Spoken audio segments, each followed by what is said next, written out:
중국발 스모그의 영향으로 올 들어 최악의 미세먼지가 연일 전국을 뒤덮고 있습니다. 서울에선 처음으로 초미세먼지 주의보가 발령됐습니다. 미세먼지가 시민 건강을 위협하면서 황사 마스크 같은 황사 관련 용품이 불티나게 팔리고 있습니다. 스모그 관련 질환이 늘고 있는데 특히 어린이 천식 환자가 급증하고 있습니다. 우리나라와 호주 간 자유무역협정 FTA 협상이 타결됐습니다. 국회 비준을 거쳐 2015년 발효가 예상되는데 한국산 자동차와 호주산 소고기에 붙는 관세가 철폐됩니다. 올해 우리 무역은 3년 연속 1조 달러를 돌파하면서 사상 최대 수출 실적과 무역 흑자를 달성할 것으로 예상됩니다. 무역을 통한 경제 부흥을 이루기 위해 제2의 무역 입국을 향해 나아가고자 합니다. 제50회 무역의 날을 맞아 반세기 동안 4,600배 성장한 우리 무역의 동력과 과제를 분석했습니다. 실각한 것으로 알려진 북한 장성택의 친척들이 줄줄이 소환되고 있습니다. 장성택의 오른팔인 주중 북한 대사의 소환도 임박했습니다. 북한 대사관의 선전 게시판에는 장성택 사진이 사라졌습니다. 동북아를 순방 중인 바이든 미국 부통령이 일본, 중국을 거쳐 우리나라에 도착했습니다. 바이든 부통령은 중국에서 방공 식별구역 문제를 놓고 시진핑 주석과 팽팽한 입장차를 보였는데 내일은 박근혜 대통령을 만나 북한 문제와 방공구역 현안을 논의할 것으로 보입니다. 서울을 비롯한 전국의 로또 판매점 수백 곳에서 어제와 오늘 발권 단말기가 작동을 멈춰 혼란이 빚어졌습니다. 검찰에서 조사받던 마약 범죄 피의자가 탁자 위에 있던 압수마약을 삼켜 중태에 빠졌습니다. 수사관이 잠시 자리를 비운 사이에 벌어진 일입니다. 유치원 입학생을 뽑는 추첨이 로또 추첨이라고 불릴 만큼 경쟁이 치열합니다. 정원은 적고 희망 아동은 많아서 유치원 입학이 바늘구멍이 되고 있는 실태 취재했습니다. 새해 신차 출시를 앞두고 외제 수입차들이 가격 할인 공세를 펴며 국내 시장을 잠식하고 있습니다. 동급 국산차보다 값싼 최고급 수입 세단까지 등장했습니다.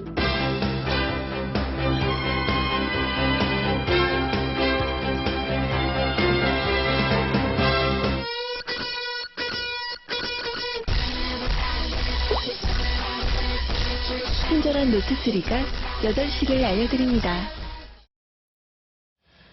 여러분 안녕하십니까. 올 들어 최악의 스모그가 한반도를 뒤덮었습니다. 서울에 사상 처음 초미세먼지 주의보가 발령됐습니다. 노약자는 물론 건강한 사람까지 위협하는 심각한 스모그가 하루 종일 계속됐습니다. 전동혁 기자가 보도합니다. 자욱한 스모그에 낮인데도 차량들이 전조등을 켜고 달리고 거리에는 길 가는 행인들이 눈에 띄게 줄었습니다. 거리의 시민들은 마스크와 옷으로 코와 입을 막았습니다. 오늘 서울의 미세먼지 농도는 최고 215 마이크로그램, 춘천은 245 마이크로그램까지 증가했습니다. 인체에 더 유독한 초미세먼지도 평소보다 6배나 급증해 서울 시내는 120 마이크로그램을 기록했습니다. 목이 칼칼한 게 아니라 막 코도 따갑고 눈도 따갑고 눈이 너무 따가워요. 극심한 스모그에 서울시는 예보제 시행 후 처음으로 초미세먼지 주의보를 긴급 발령했습니다. 특히 독성 오염물질인 질산염과 황선염은 5배에서 6배나 늘었고 몸에 이상을 느껴 병원을 찾은 환자도 늘었습니다. 좀 걱정이 되긴 해서 마스크는 쓰고 돌아다니고는 있긴 하는데 오늘 스모그는 사전 경고 없이 갑자기 들이닥쳐 충격이 더 컸습니다. 환경부는 당초 오늘 미세먼지 농도를 건강에 문제가 없는 수준인 보통으로 예보했습니다. 눈으로도 이렇게 식별 가능한데 이 먼지를 계속 저희가 호흡을 하고 있다면 어떻게 되겠습니까? 중국발 스모그와 안개가 겹치면서 오늘 김포와 청주 등 전국에서는 13편의 항공기가 결항됐습니다. MBC 뉴스 전동혁입니다.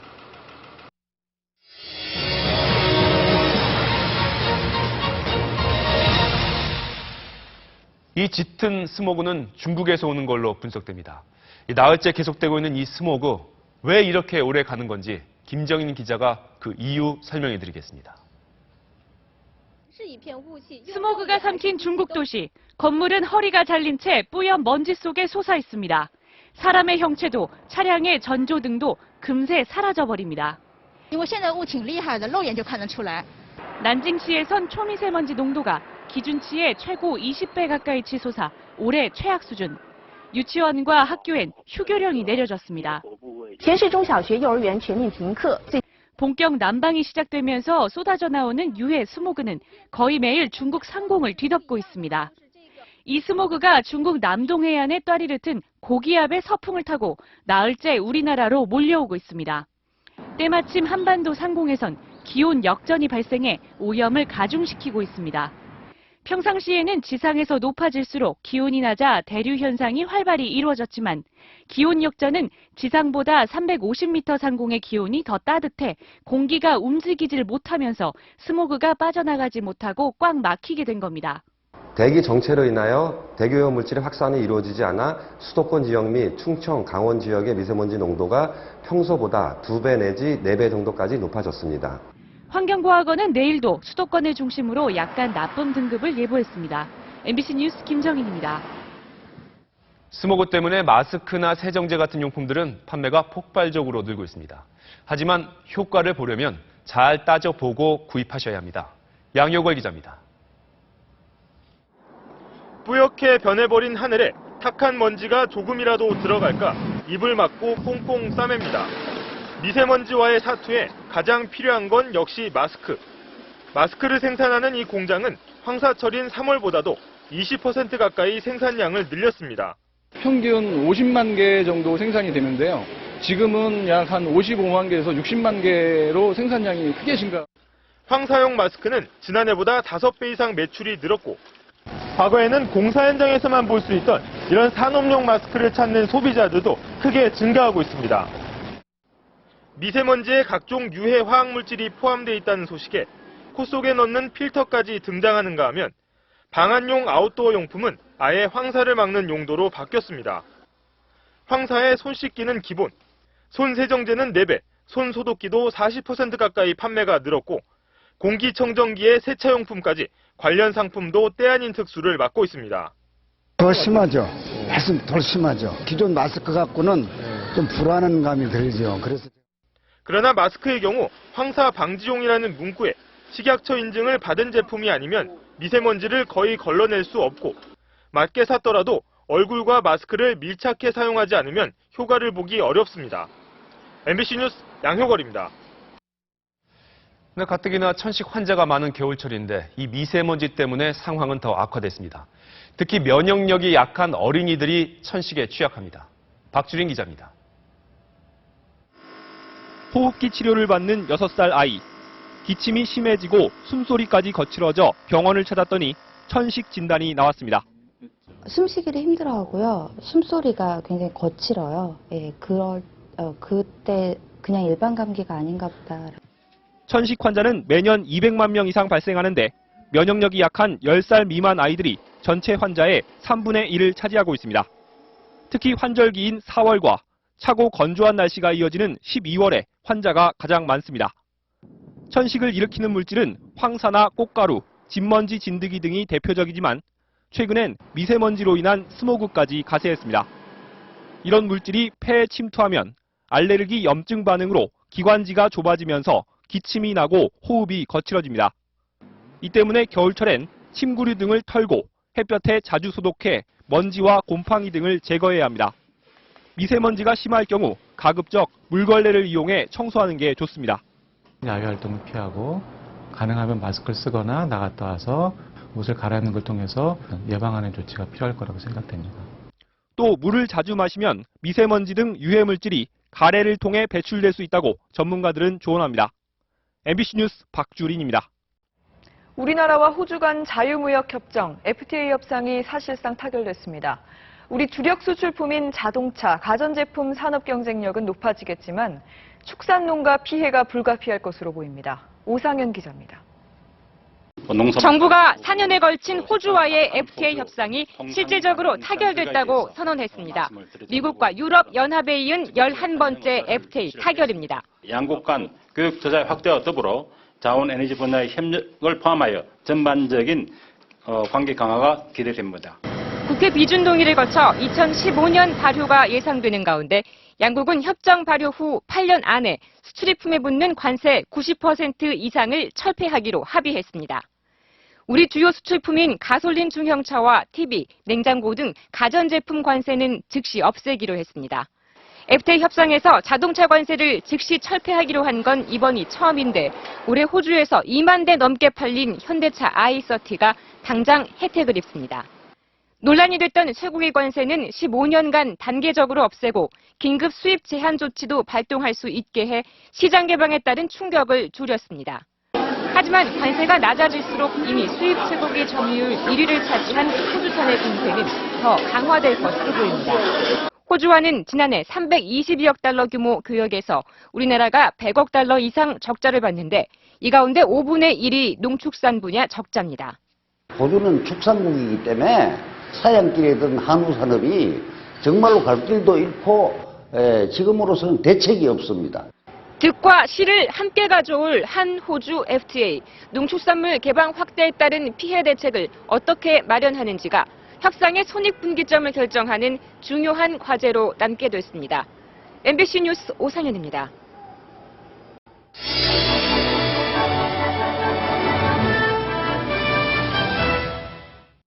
오늘은 제50회 무역의 날입니다. 1964년 1억 2천만 달러였던 수출 규모는 올해는 5,620억 달러를 넘어서 50년 동안 4,600배, 말 그대로 폭발적으로 성장했습니다. 가발과 섬유로 시작했던 주력 수출품도 자동차와 조선을 거쳐 반도체와 스마트폰까지 시대에 맞춰 달라졌습니다. 하지만 여전히 숙제는 남아 있습니다. 유충환, 박소희 두 기자가 짚어봤습니다. 새끼 손톱 반만한 반도체가 1초에 3개씩 쏟아집니다. LED 조명의 핵심 부품인 시스템 반도체로 한 달 생산량이 15억 개에 이릅니다. 이 중견기업은 올해 처음으로 매출 1조 원을 눈앞에 두고 있습니다. 매출의 70%는 수출입니다. 연간 50%씩 늘어나는 매출의 요인은 특허. 이 작은 조명에 들어간 특허만 1000여 개. 해마다 매출의 15%를 기술 개발에 투자해 10,000개가 넘는 특허를 출원했습니다. 매년 600개 이상의 특허를 출원하고 있습니다. 이것이 저희 회사의 경쟁력이라고 할 수 있겠습니다. 메모리 반도체의 절대 강자 삼성은 1위 굳히기에 들어갔습니다. 지난 8월 세계 최초의 수직형 낸드 플래시 개발 이후 경쟁사와 기술 격차를 1년 이상 벌렸습니다. 모바일 수요가 증가하고 동영상 저장이 폭발적으로 늘어나면서 시장은 더 많은 반도체를 요구하고 있습니다. 삼성과 SK 하이닉스의 선전에 반도체 수출은 3년 만에 수출 1위 품목으로 재등극했습니다. 세계 반도체 업계가 삼성, 하이닉스 등 3개사로 재편되면서 공급 과잉 해소와 수출 단가가 상승한 데 따른 것입니다. 8, 90년대 수출의 대표주자. 업체 간 저가 경쟁으로 한때 위기를 맞기도 했지만 기술로 위기를 이겨낸 반도체가 제2의 황금기를 맞고 있습니다. 10월 한 달 수출 500억 달러, 사상 최대. 22개월 연속 흑자. 올해 우리나라가 받은 수출 성적표입니다. 세계 수출 강국 7위 대한민국은 내년에도 6천억 달러라는 장밋빛 기대감이 높습니다. 하지만 이러한 화려한 실적 뒤에는 그늘도 있습니다. 휴대폰, 반도체, 선박. 우리나라 수출의 87%는 이런 몇몇 품목들에 집중되어 있습니다. 대기업 편중 문제도 심각합니다. 2001년 43%였던 중소 중견기업 수출 비중은 올해 34%로 오히려 줄었습니다. 진정한 수출 강국의 힘은 어디에 있는지 취재했습니다. 독일의 펌프 전문 회사입니다. 1872년부터 직원 10여 명으로 시작해 지금은 매출 2조에 육박하는 세계적 기업입니다. 성장 동력은 끊임없는 기술 개발이었습니다. 독일 본사 기술 개발 인력만 170여 명, 한국에도 40여 명의 기술진이 있고 매년 1,200억 원 넘게 투자하고 있습니다. 이 회사처럼 대기업은 아니면서도 한 분야에서 세계 시장 점유율 3위 안에 드는 회사를 일명 히든 챔피언, 강소기업이라 부릅니다. 독일에서는 히든 챔피언의 수출 비중이 전체의 80%에 달합니다. 모든 자동화 설비의 필수로 들어가는 공기압축 기술입니다. 30년간의 일본 기술 독점을 깨고 이 기업이 2년 전 기술 국산화에 성공했습니다. 올해 매출 75억 원. 국내에서는 기술력을 인정받아 급성장하고 있지만 세계 시장 진출은 여전히 요원합니다. 해외 시장을 분석해 진출할 노하우도 전문 인력도 없기 때문입니다. 글로벌화에 있어서 가장 어려운 것은 우리가 언어, 또 문서 이런 데에 대한 소통의 문제가 있기 때문에 2011년 기준 한국 수출 1위 품목은 61개. 일본, 독일, 중국보다 현저히 낮습니다. Take the example of Finland. It's better to have a more decentralized economy. 우리나라 323만 개의 중소 중견기업 가운데 수출을 하는 기업은 2.7%뿐. 한국도 한국판 히든 챔피언을 찾아서 지원에 나서기로 했습니다. 강한 중소 중견 기업들의 우리 무역의 미래가 달려 있다고 생각합니다. 내수 기업들을 발굴해서 해외로 뻗어나갈 수 있도록 적극 지원할 것입니다. 강소기업을 통한 수출의 다변화, 무한경쟁 국제시장에서 생존하기 위한 시급한 과제입니다. MBC 뉴스 박수희입니다. 이번엔 북한 장성택 실각 관련 소식입니다. 장성택의 친척들이 줄줄이 소환되고 있는데요. 북한 대사관에 걸린 사진에선 장성택의 흔적도 지워졌다고 합니다. 베이징에서 김대경 특파원이 소식 전합니다. 쿠바에 살던 장성택의 누나 장계순 일가족이 오늘 베이징에서 평양으로 돌아가는 모습이 정부 당국에 포착됐습니다. 장계순의 남편인 전영진은 주 쿠바 북한 대사로 이미 북으로 소환됐고 장성택의 조카 장용철 말레이시아 대사 가족도 오늘 북으로 돌아간 걸로 전해졌습니다. 중국 당국은 이번 사태에 대해 계속 함구하고 있습니다. 我们注意到了有关的报道，不了解有关情况。 정부 당국은 이제 장성택이 1980년대 관할하던 사로청에서 잔뼈가 굵어 오른팔로 불리던 지재룡 주중 북한 대사의 소환도 임박한 걸로 보고 있습니다. 북한 대사관 선전 게시판에는 이달 들어 장성택의 김정은 수행 사진이 사라지고 군부의 수행 사진으로 모두 교체됐습니다. 특히 기계공장 시찰 당시 최룡의 총정치국장이 김정은을 직접 수행한 사진이 눈에 띕니다. 북한 내 중국 라인이 타격을 입었다는 관측 속에 당에서는 김영일 국제부장, 내각에선 박이춘 외무상과 김영준 외무성 부상 등의 역할이 커질 거란 전망입니다. 장성택의 위기는 지재룡 대사 등 개혁 개방을 강조하던 친중파를 위축시키며 김정은의 첫 중국 방문을 더욱 어렵게 할 거란 관측입니다. 베이징에서 MBC 뉴스 김대경입니다. 북한은 여전히 장성택 측근들의 처형 사실을 알리지 않고 있습니다. 그렇다면 우리 정부는 어떻게 이 사실을 파악했을까요? 김정호 기자가 취재했습니다. 북한의 권력 2인자로 불리는 장성택은 지난달 6일 이후 20일 넘게 공개석상에 모습을 드러내지 않았습니다. 정보당국은 공백이 길어진 장성택의 행적을 집중 추적했으며 지난달 말쯤 대북 감청부대가 이상 첩보를 포착한 것으로 전해졌습니다. 북한이 군의 동요를 막고 충성을 강조하기 위해 장성택의 핵심 두 측근인 리용하와 장수길의 처형 사실을 군부대에 신속히 전파하는 내용이 잡혔다는 겁니다. 통신감청은 대북 정보 수집의 주요 수단입니다. 이 같은 1차 첩보가 사실에 따른 정보로 만들어지는 과정에는 북한 내 첩보원, 즉 휴민트를 통한 검증도 실행했을 것으로 추정됩니다.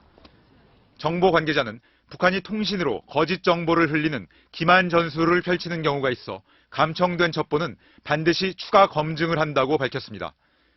정부는 정보 수집 경로를 밝히지 않았습니다. 언제라는 말과 어떻게라는 말은 출처보호 차원에서 공개할 수 없음을 양해해 주시기 바랍니다. 처형된 리용하와 장수길에게는 유일 영도체계 거부 등 3가지 죄목이 씌워진 것으로 알려졌습니다. 김관진 국방장관은 장성택 본인의 실각 여부에 대해서는 가능성을 배제하지 않지만 추가 확인이 필요하다고 밝혔습니다. MBC 뉴스 김정호입니다. 어제는 중국의 시진핑 주석과 회담을 가졌죠. 바이든 미국 부통령이 조금 전 우리나라에 도착했습니다. 방공 식별구역 논란과 북한 문제, 한일 관계 등 논의할 게 많습니다. 박충희 기자가 보도합니다. 조 바이든 미국 부통령이 오늘 저녁 오산 공군기지를 통해 우리나라를 찾았습니다. 바이든 부통령은 앞서 일본과 중국에서 방공 식별구역과 집단적 자유권 등 동북아 현안에 대해 현상 유지라는 틀로 미국의 입장을 정리했습니다. 특히 시진핑 중국 국가주석에겐 중국의 방공 식별구역을 인정하지 않으며 깊이 우려한다는 입장을 전하면서도 질서 유지를 강조해 미국의 존재감을 부각시킨 상황입니다. 박근혜 대통령은 내일 바이든 부통령과 회담을 갖고 우리의 방공 식별구역 확장안을 설명할 예정이며 정부는 내일쯤 마라도와 홍도, 이어도 상공을 포함하는 방공 식별구역 확장안을 최종 확정할 것으로 알려졌습니다. 방공식별구역 관련해서는 면담이 이루어진 후에 적절한 설명이 있게 되지 않을까 생각을 하고요.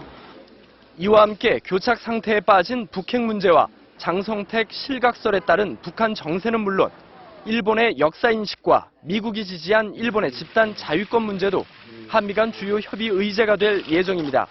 MBC 뉴스 곽충입니다. 천주교 정의구현 전국사재단이 소속 신부의 NLL 연평도 발언 파문과 관련해 처음으로 공식적인 입장을 발표했습니다. 사재단 역시 박근혜 대통령의 퇴진을 요구한다고 밝혀서 또 다른 논란이 예상됩니다. 박철련 기자입니다. 정의구현 사재단은 문제가 됐던 전주교구 시국 미사는 민주주의가 위협받는 현실에 대한 개선을 촉구하는 자리였다고 주장했습니다. 그러나 정부와 여당은 강론의 취지를 왜곡하고 이념의 굴레를 뒤집어 씌워 천주교회를 모독했다고 비난했습니다. 연평도 포격 사건 같은 게 또 나기를 바라는 것이 전혀 아니잖아요. 그런 일이 있지 않기 위해서는 평화구도가 이루어져야 한다는 것이고, 또 국정원의 선거 개입 의혹과 관련해 대통령의 사퇴를 요구한 전주교구 사재단의 입장을 존중한다면서 박근혜 대통령이 스스로 물러나는 게 명예로운 일이라고 주장했습니다. 교구별 시국 미사도 추진하겠다고 덧붙였습니다. 정의구현 사재단의 입장과 관련해 신도들 사이에선 논란의 확산을 우려하는 목소리도 나왔습니다. 좀 바람직하지 않다는 식으로 얘기하고 싶은데 이래서 참 시끄러워지겠구나 이런 걱정이 앞서거든요. 천주교 주교회의는 별다른 입장을 밝히지 않았고 교황청 공식 라디오는 최근 방송에서 한국에서 가톨릭 교회와 정부 사이가 험악하다고 보도했습니다. MBC 뉴스 박철현입니다.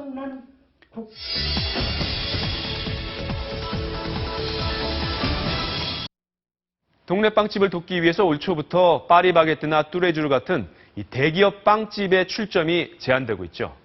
이번엔 커피와 햄버거, 또 피자를 파는 자영업자들이 스타벅스와 버거킹 등도 막아달라고 나섰습니다. 신정현 기자입니다.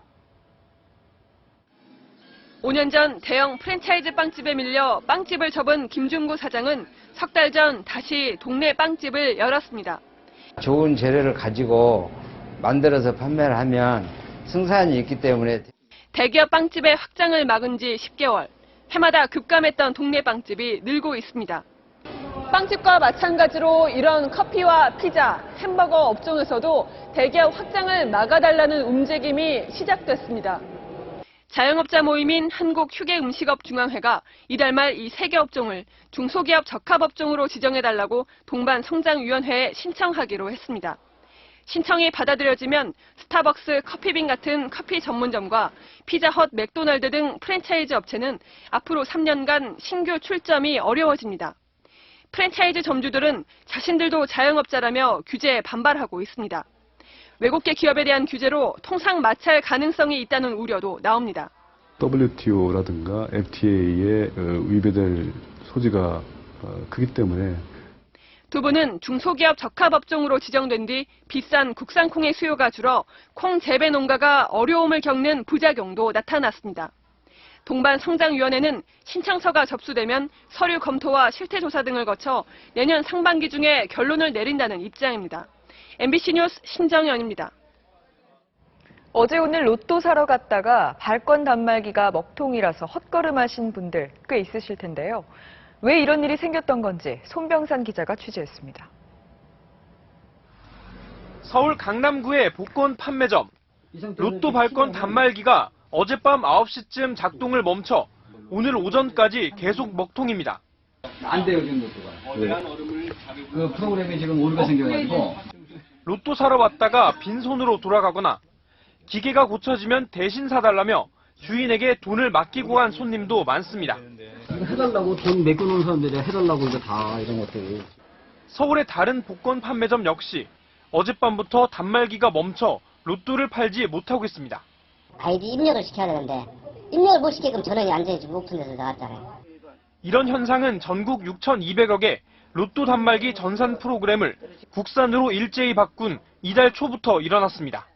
처음엔 작동이 느려지는 정도였지만 어젯밤엔 판매점 수백 곳에서 단말기가 아예 멈춰버린 겁니다. 오늘 아침 로또 단말기가 모두 정상 작동한다고 성급히 발표해 혼란을 키웠던 정부는 오전까지 전국 판매점 260곳에서 작동이 중단된 것으로 파악됐다고 뒤늦게 밝혔습니다. 정말 쓸 수 없는 아주 사양이 낮은 그런 것들 같은 경우에는 지금 저희가 지금 교체 작업을 좀 해나가고 있습니다. 이번 주 로또 추첨이 바로 모레여서 내일까지 단말기 목통 현상이 이어진다면 고객 불편이 더 커질 것으로 보입니다. MBC 뉴스 손명산입니다.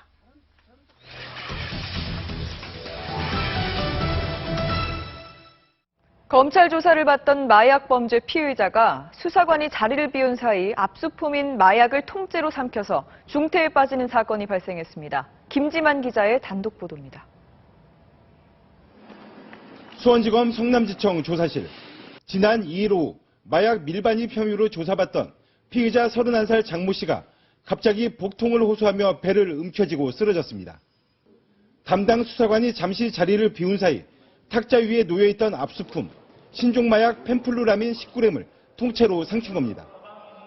장 씨는 곧바로 병원에 후송됐지만 사흘째 의식 불명 상태입니다. 왔을 때 상태가 어땠나요? 여기서는 의식 없는 상태로 오셨거든요. 중환자실에 계시는데. 펜플루라민은 망상과 환각을 유발하는 마약류로 19g만 복용해도 사망에 이를 수 있습니다. 취업준비생인 장 씨는 인터넷을 통해 중국에서 펜플루라민 15g을 주문한 뒤 국제 우편으로 받으려다 검찰에 체포됐습니다. 검찰은 장 씨가 조사 도중 심한 스트레스를 호소해 휴식을 요청했고 수사관이 화장실을 가자마자 마약을 삼켰다며 당시 정황을 설명했습니다. 검찰은 수사관이 마약 범죄 피의자와 압수품을 그대로 놔둔 채 자리를 비운 것은 있을 수 없는 일이라며 경위 파악은 물론 자체 감찰에 나서겠다고 밝혔습니다. MBC 뉴스 김지만입니다. 작년 8월 우리를 탈출했다가 숨진 멸종위기종 흰 코뿔소를 둘러싼 의문이 제기되고 있습니다. 억대를 호가하는 코뿔소의 뿔과 사체 처리 과정 때문인데요. 이기주 기자가 취재했습니다. 남아프리카의 코뿔소들, 밀렵꾼들이 뿔만 베어가 뿔이 없는 코뿔소가 곳곳에 눈에 띕니다. 코뿔소의 뿔은 정해진 가격이 없고 암시장에서 억대를 호가하는 것으로만 알려져 있습니다. 한약재 중에 하나라고 보시면 됩니다. 국제적으로 사용이 금지되어 있기 때문에. 오늘 오후 서울대공원. 작년 8월 우리를 탈출했다 죽은 흰 코뿔소의 뿔이 1년 넘게 한 창고의 캐비닛에 보관 중입니다. 하지만 척추뼈와 몸통뼈 일부는 땅속에 매몰된 상태입니다. 한꺼번에 다 진행 못 하잖아요. 예, 보관할 수도 없고. 서울시가 이 코뿔소의 뿔이 죽은 흰 코뿔소의 것이 아닐 가능성을 염두에 두고 오늘부터 내부 감사에 착수했습니다. 코뿔소가 숨진 즉시 소각했다고 보고해놓고 사체를 토막 내 땅에 묻은 점과 당시 코뿔소 사육사들이 현재는 해외로 이주해 국내에 없는 점에 의혹을 갖고 있는 겁니다. 결과를 봐야지. 감사 나온 결과를 봐야지. 경찰도 오늘 동물원 관계자들을 대상으로 코뿔소 사체 처리에 대한 조사를 벌이는 한편 보관 중인 코뿔소 뿔을 국과수에 보내 성분을 분석하기로 했습니다. MBC 뉴스 이기주입니다.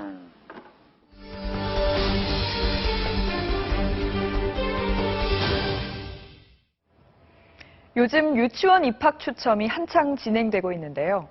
그런데 아이 수에 비해서 유치원 시설이 턱없이 부족하다 보니 유치원 추첨에 당첨되는 게 꼭 복권 맞는 것 같다고 합니다. 조윤미 기자가 현장에 다녀왔습니다. 서울 동대문구의 한 유치원 추첨 현장. 아이를 lov은 엄마부터 백발의 할아버지까지 초조함을 넘어 비장함까지 느껴집니다. 신입 원아모지 추첨을 시작하도록 하겠습니다. 10명 뽑는 만 3세 반의 경쟁률은 17대 1. 한 명 한 명 합격자가 호명되자 여기저기서 환호성이 터져나옵니다. 4군데 넣었거든요. 갑자기 돼서 지금 처음 추첨하는 거거든요. 너무 기뻐요. 며느리가 꼭 뽑아야 된다 그랬어요. 아유 고마워요. 아이고 챔피언 먹은 것 같아요. 접수증을 꼭 쥔 채 기도하던 학부모는 탈락이 확정되자 긴 한숨만 내뱉고 종일반에서 떨어진 한 맞벌이 엄마는 이내 눈물을 흘립니다. 안 되면 정말 직장을 때려치고라도 애를 봐야 되는 상황이에요. 이러면서 맞벌이는 권장을 하면서 정말 이해가 안 돼요. 대입 입시는 저리 가라는 것 같아요. 마음고생이 얼마나 심한지 몰라요. 밤샘 줄서기 등 선착순의 폐단을 막기 위해 지난해 도입된 추첨제. 하지만 서울 지역 유치원에 갈 어린이는 24만 명이 넘는데 유치원 정원은 공 사립을 합쳐도 10만 명이 채 안 돼 대학 입시 못지않은 유치원 입학 전쟁은 당분간 이어질 전망입니다. MBC 뉴스 조유미입니다. 지난 7월 스페인에서 발생한 기차 사고입니다. 규정 속도를 무시하고 200km 가까운 속도로 곡선 구간을 달리다 탈선해 무려 79명이 사망했습니다. 기차 사고는 흔하지는 않지만 한 번 일어나면 이처럼 대형 참사로 이어지는 경우가 많은데요. 자동차나 비행기처럼 안전벨트를 의무화해야 한다는 목소리가 커지고 있습니다. 뉴욕에서 이현주 특파원입니다. 한국인 1명을 포함해 4명이 숨지고 60여 명이 다친 뉴욕 통근 열차 탈선 사고. 사망자 4명 중 3명이 밖으로 튕겨져 나간 것으로 추정되고 있습니다. One of the things we'll be looking at during the investigation would be what contribution seatbelts might have made. 시속 50km로 달리는 열차 충돌 실험입니다. 더미들의 몸이 붕 뜨더니 바닥에 나뒹굽니다. 앞좌석에 머리를 부딪히고 떨어져 나간 의자로 인해 2차 충격도 받습니다. 의자 밑으로 미끄러지기도 합니다. 식당 칸에선 테이블에 머리를 부딪힌 뒤 다시 몸이 젖혀져 목이 꺾입니다. 특히 맨 앞 객차의 더미는 아예 앞 의자 위로 넘어가 버립니다. It's going to be an accident. The first and the last cars often take the brunt of the force. 안전벨트를 맸을 때 이내 몸이 제자리로 돌아오는 것과 차이가 납니다.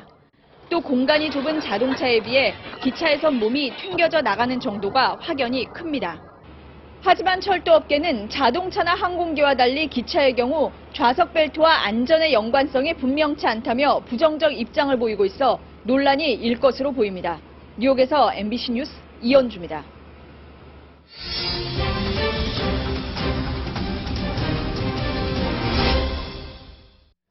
요즘 거리에 수입차 많이 보이죠? 연비 좋은 디젤 차량을 중심으로 국내 자동차 시장을 잠식하고 있는데요. 벌써 올해 판매량이 14만 대를 넘어섰습니다. 오늘 뉴스플러스는 연비와 가격을 무기로 한 수입차의 공습을 민준현, 박영회 두 기자가 보도합니다.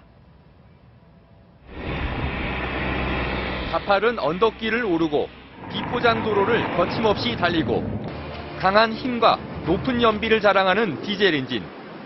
올해 수입차 시장 판매 순위 10위권 내에서 8대가 바로 디젤 차량입니다. 디젤 엔진의 특유의 그 운전의 재미를 들 수 있겠고요. 또 한 가지는 높은 연비와 경제성을. 올 한 해 국내에서 가장 많이 판매된 수입차입니다. 2000cc 디젤 엔진으로 연비는 16.9km. 반면 동급인 2000cc 모델 가운데 역시 가장 많이 판매된 이 국산차는 연비 11.9km로 가솔린 엔진이 사용돼 수입차와 큰 대조를 보입니다. 지난 10월까지 국내에서 판매된 국산차는 93만여 대. 이 가운데 SUV 등을 제외한 승용차는 10대 중 9대가 가솔린 차량입니다. 최근의 화두인 고연비 디젤 시장을 사실상 수입차에 넘긴 셈입니다. 국내 시장 같은 경우 가솔린 판매 비중이 워낙 높았기 때문에 우리나라 완성차 업체들이 그 디젤 차량에 대해서 이렇게 시장을 키우려고 노력을 별로 안 한 거죠. 국내 업체들도 현대차가 아반떼 디젤을, 기아차가 연비 16.2km의 K3 디젤을 출시하며 뒤늦게 대응에 나섰습니다. 수입 디젤이 집중적으로 국내에 들어오면서 저희 기아 자동차도 중형과 준대형급까지 디젤 엔진 라인업을 보강해서. 하지만 기술력 차이로 중형 이상에서는 본격적으로 디젤 차량을 내놓지 못한 채 국내 업체들은 수입차의 공세를 지켜보고만 있습니다.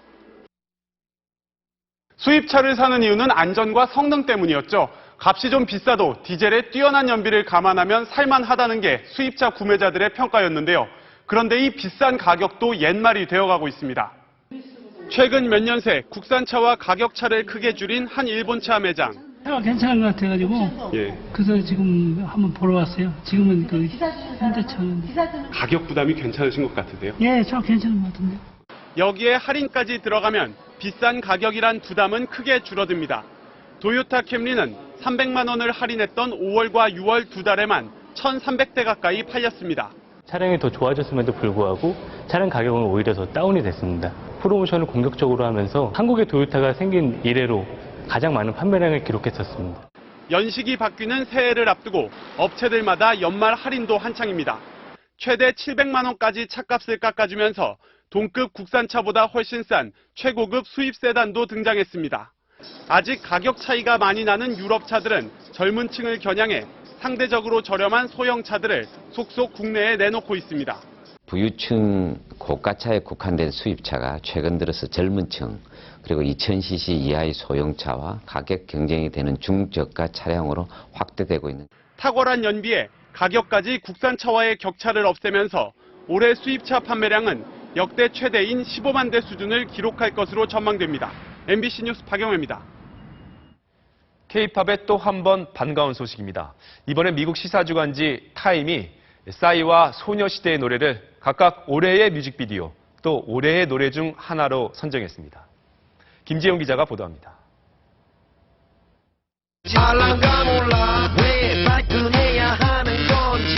싸이의 젠틀맨 뮤직비디오는 오늘로 동영상 조회수 6억 건에 육박하고 있습니다.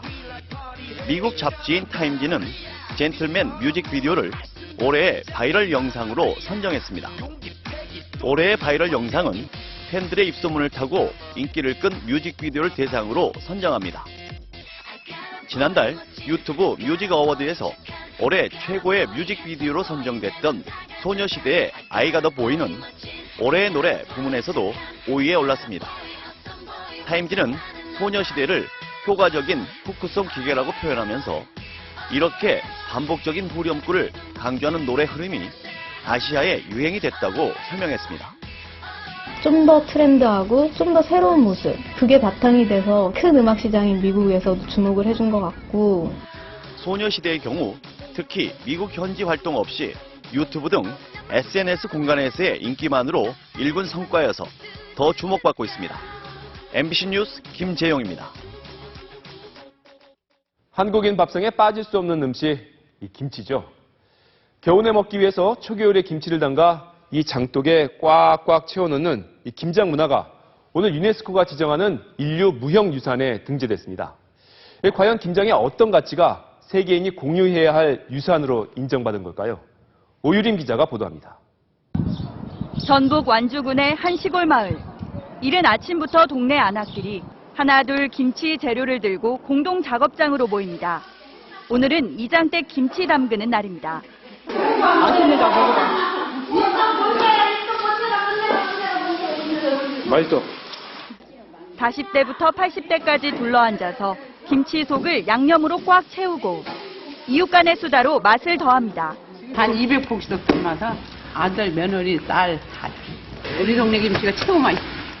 한쪽에서는 동네 어르신들이 삼삼오오 모여 삶은 돼지고기에 김장김치를 얹어 오늘만 맛볼 수 있는 별미를 즐깁니다. 맛이야 얘기할 것 없죠. 김장김치하고 돼지고기, 삼겹살하고 다 이어서 먹는 맛. 그 맛은 일품이지요. 유네스코는 이렇게 음식을 함께 만들어 먹는 정신을 인류가 보존할 만한 유산이라고 판단했습니다. 김장을 직접 하는 경우는 줄어들고 있지만 김치를 나누는 전통이 이어지고 있다는 사실도 높이 평가했습니다. 기분만 해도 좋죠. 안 먹어도 배가 부르는 까치. 김장 문화가 인류 무형문화유산에 등재됨으로써 우리나라는 아리랑, 강강술래 등 모두 16개의 인류 무형문화유산을 보유하게 됐습니다. MBC 뉴스 오유림입니다. 정부가 지상파 방송의 콘텐츠를 케이블이나 통신사업자에게 무상으로 제공하는 방안을 검토 중인 걸로 알려졌습니다. 재벌과 대기업에 대한 특혜가 아니냐 논란이 일고 있습니다. 이지선 기자가 보도합니다. 디지털 케이블과 IPTV 등 유료 방송 가입자도 10시간 중 9시간은 지상파 프로그램을 시청합니다. 방송이 엄청 많잖아요. 저는 공중파. 프로그램이 다양해서 제가 공중파를 많이. 케이블과 통신사업자는 이렇게 지상파 콘텐츠를 영리 사업에 사용한 대가로 가입자에게 받는 월 10,000원 안팎의 이용료 가운데 280원씩을 지상파 방송사에게 저작권료로 지불합니다. 그러나 매달 수신료를 받는 KBS1과 EBS는 제외돼 있습니다. 의무 재송신 채널로 묶여 있기 때문입니다. 그런데 정부가 수신료 없이 광고만으로 운영하는 MBC 등도 의무 재송신 채널로 지정하는 방안을 검토하고 있습니다. 그렇게 될 경우 CJ 헬로비전, 태광 티브로드 등 재벌 계열 케이블 사업자와 KT, SK 브로드밴드, LG U+ 3대 통신사들은 지상파 콘텐츠를 무상으로 제공받아 유료 방송 사업에 사용할 수 있습니다. 국가적인 콘텐츠 경쟁력을 견인해야 되는 지상파 방송이 제 기능을 좀 하기가 어려울 수도 있다. 케이블과 위성방송 사업자는 이미 지상파 채널 사이사이에 홈쇼핑 채널을 배치해 연간 7,700억 원의 송출 수수료 수입을 올리고 있습니다. MBC 뉴스 이지선입니다. 현대자동차 울산 공장에서 점거 시위를 벌인 비정규직 노조에 대해서 법원이 잇따라 배상 판결을 내렸습니다. 남은 소송에서도 같은 결과가 나오면 노조는 200억 원 넘게 물어내야 할 상황입니다. 옥민석 기자가 보도합니다. 지난 2010년 11월 정규직화를 요구하며 현대차 비정규직 노조는 1공장 점거 농성에 들어갔습니다. 한 달 가까이 계속된 점거 농성에 생산은 전면 중단됐고 현대차는 노조 집행부를 상대로 7건의 손해배상 소송을 제기했습니다. 법원은 적법한 쟁의 행위라 하더라도 법 질서의 기본 원칙에 반하는 폭력을 행사해서는 안 된다며 지금까지 3건의 소송 모두 회사 측에 손을 들어줬습니다. 남은 4건 모두 회사 측이 승소할 경우 비정규직 노조는 200억 원 이상을 배상해야 합니다. 궁지에 몰린 노조는 일단 항소하는 한편 투쟁과 특별 협의를 통해 돌파구를 찾는다는 전략입니다. 200억에 대한 금액을 지에 부담하라는 것은 실제 소리 없는 살인이다. 이렇게 판단하고 적극적으로 항소할 생각입니다. 한편 현대자동차는 예정대로 비정규직 1,650여 명을 신규 채용했고 연말까지 100여 명을 추가 채용하는 등 들어줄 것은 들어주되 불법에 대해서는 과거 일이더라도 엄정 대처한다는 방침입니다. MBC 뉴스 옥민석입니다.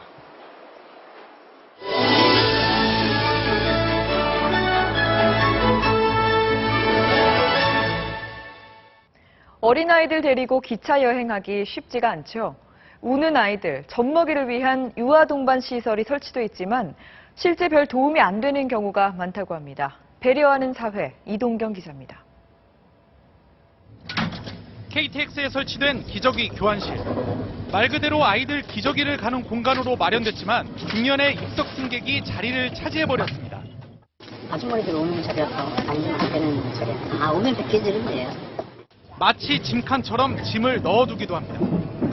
가뜩이나 좁은 공간은 더 비좁게 되고 아이 엄마들은 선뜻 이용할 엄두를 내지 못합니다. 들어갈 때도 좁고 애가 머리 부딪힐까 봐 걱정이 돼요. 그래도 KTX는 사정이 그나마 나은 편입니다. 새마을호나 무궁화호 열차에는 이런 공간마저 없어 객차 노래방에서 젖을 먹이고 기저귀를 가는 촌극이 벌어지곤 합니다. 여기 원래 노래방 공간인데요. 저희 천막 가리는 게 있고요. 그렇게 해드릴 수 있어요. 따로 수의실로 있는 건 아니고요. 유아를 동반한 가족들끼리 탑승해 아이가 울거나 보채도 눈치 보지 않게 하자는 취지로 마련된 유아 동반 객실도 상황은 마찬가지입니다. 승객 대부분이 일반 여행객들로 실제 유아 동반 승객들은 다른 칸과 마찬가지로 주변 눈치를 살펴야 합니다. 유아 동반석이지만 저희가 양해를 구해야 되고. 일반 객실에 자리가 남아있어도 일반 여행객이 자동으로 유아 동반 객실로 배정되기도 하면서 유아 동반 객실은 말뿐 일반 객실과 다를 바가 없어졌습니다. 결국 유아를 동반한 승객이나 일반 여행객이나 서로 불편을 호소합니다. 알고 계셨어요? 고친지 많더라고. 알고 계셨으면 조용한 데 가려고 하죠. 마련해두고서도 활용은 못하는 유아 동반 시설. 세심한 배려가 아쉽습니다. MBC 뉴스 이동경입니다. 한국판 구글어스로 알려진 3D 지도 V월드가 7, 80년대 서울 모습을 복원했습니다. 지금은 화려한 국제도시가 됐지만 30여 년 전만 해도 소가 밭 갈고 과수원에서 배 따는 풍경이 흔했죠. 허지은 기자가 보여드립니다. 최고급 주거지의 대명사 타워 팰리스가 위치한 도곡동. 30여 년 전 도라지 산지로 유명했던 이 일대는 밭과 비닐하우스 등이 전부였고 코엑스와 아셈타워가 자리 잡은 번화가 삼성역 사거리엔 70년대 경기고등학교 건물만 덩그러니 눈에 띕니다. 배나무골 과수원으로 이름났던 압구정동. 1976년 입주를 시작한 현대아파트를 배경으로 소가 밭을 가는 이 사진에서 개발 열풍 직전 강남의 분위기를 엿볼 수 있습니다. 70년대 동네 이름조차 생경했던 강남 일대는 통칭 영동으로 불리우곤 했습니다. 영등포의 동쪽이란 뜻이었습니다. 당시에 너무나 이 아파트가 생소해가지고 주민들한테 인기도 없었고 또 강남이라는 교통도 당시에는 최신형 마철루들이 멋진 스카이라인을 자랑하는 여의도. 70년대만 해도 아파트밖에 없던 이곳엔 85년 63빌딩이 들어서고 99년 서강대교가 연결되면서 화려한 변모가 계속됩니다. 국토교통부는 78년과 89년 서울의 항공사진들을 모아 V월드 과거 영상을 완성했다며 대상을 전국으로 확대하겠다고 밝혔습니다. MBC 뉴스 허지윤입니다. 최동욱 전 검찰총장의 혼외 아들로 지목된 채무군의 개인정보 확인을 부탁한 것으로 알려진 안전행정부 김모 국장의 자택과 사무실에 대해 검찰이 압수수색을 벌였습니다. 검찰은 또 김 국장의 부탁을 받고 서울 서초구청 국장에게 정보 열람을 요청한 조모 전 청와대 행정관도 어제 소환해 조사했다고 밝혔습니다.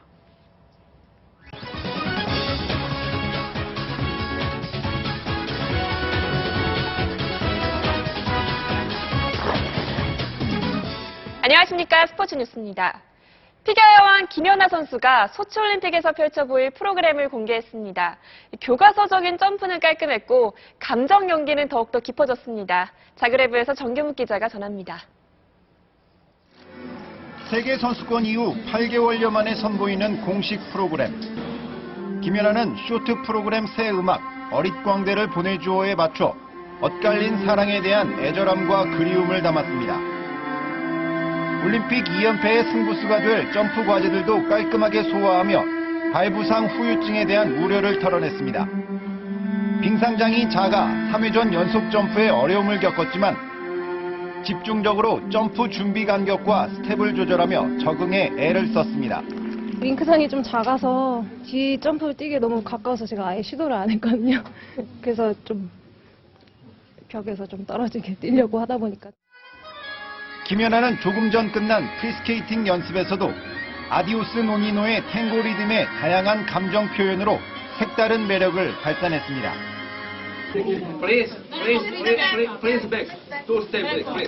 외신 기자들은 몸싸움도 불사하며 김연아 취재에 열을 올렸습니다. As you could see here, she is a big star, definitely, and I'm sure that many people would come here, to see her, to watch her presentation. 올림픽 프로그램이 베일을 벗기 시작하면서 김연아의 실제 연기가 어떤 완성도를 갖추게 될지 궁금증이 더 커지고 있습니다. 자그레브에서 MBC 뉴스 정규묵입니다. 상무가 2년 만에 농구대잔치를 재패했는데요. 2년 전 인삼공사의 깜짝 우승을 이끌었던 이정현과 박찬희 콤비가 상무에서도 우승 해결사 노릇을 했습니다. 임명현 기자입니다. 예상 밖의 접전이 펼쳐진 결승전. 3쿼터 40대 40에 팽팽하던 균형을 깬 것. 박찬희의 날카로운 돌파. 그리고 이정현의 3점포였습니다. 이정현은 3쿼터 종료 직전. 어려운 자세로 3점 슛을 또 성공시키며 승기를 가져왔습니다. 경기 막판 연세대가 매섭게 쫓아왔지만 이번엔 박찬희가 추격을 허용하지 않았습니다. 38점을 합작한 이들 콤비의 활약으로 상무는 지난해 고려대에 내줬던 우승 트로피를 되찾아왔습니다. 결선 올라와가지고 슛감이 올라와서 다행이라고 생각하고 좀 자신 있게 던진 게 잘 들어간 것 같습니다. 어제 한신 입단식을 치른 오승환이 개인 훈련을 공개하며 일본 무대 도전에 대한 의욕을 나타냈습니다. 초구는 직구고 어저께도 얘기했듯이 정면 승부를 해야 된다고 생각을 하고. 오승환은 오는 12일 일본 현지 입단식 이후 괌으로 건너가 몸 만들기에 나섭니다. 2017년 20세 이하 월드컵 유치를 놓고 우리나라와 아제르바이잔이 경합 중인 가운데 피파는 내일 새벽 개최지를 최종 결정합니다. MBC 뉴스 임영현입니다. 프로야구 넥센의 박병호 선수가 2년 연속 스포츠토토 올해의 선수상을 받았습니다. 오늘의 영상입니다.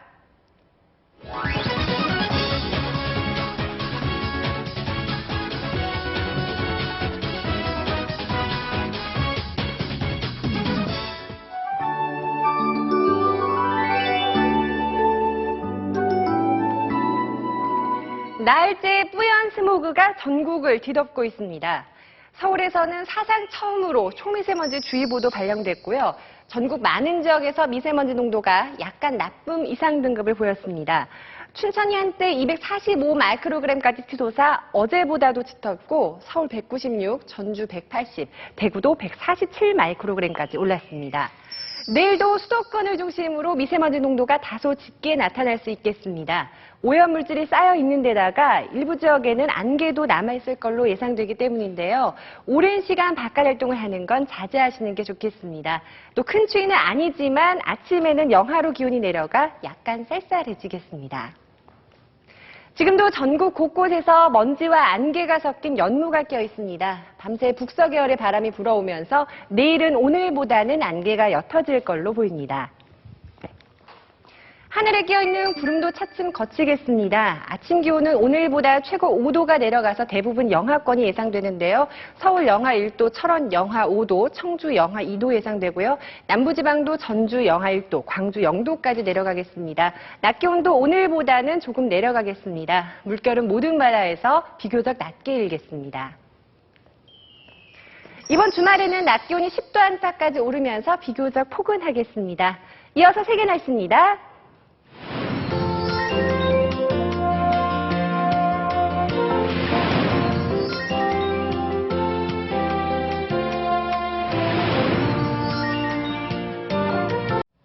뉴스데스크 여기서 마치겠습니다. 여러분 고맙습니다.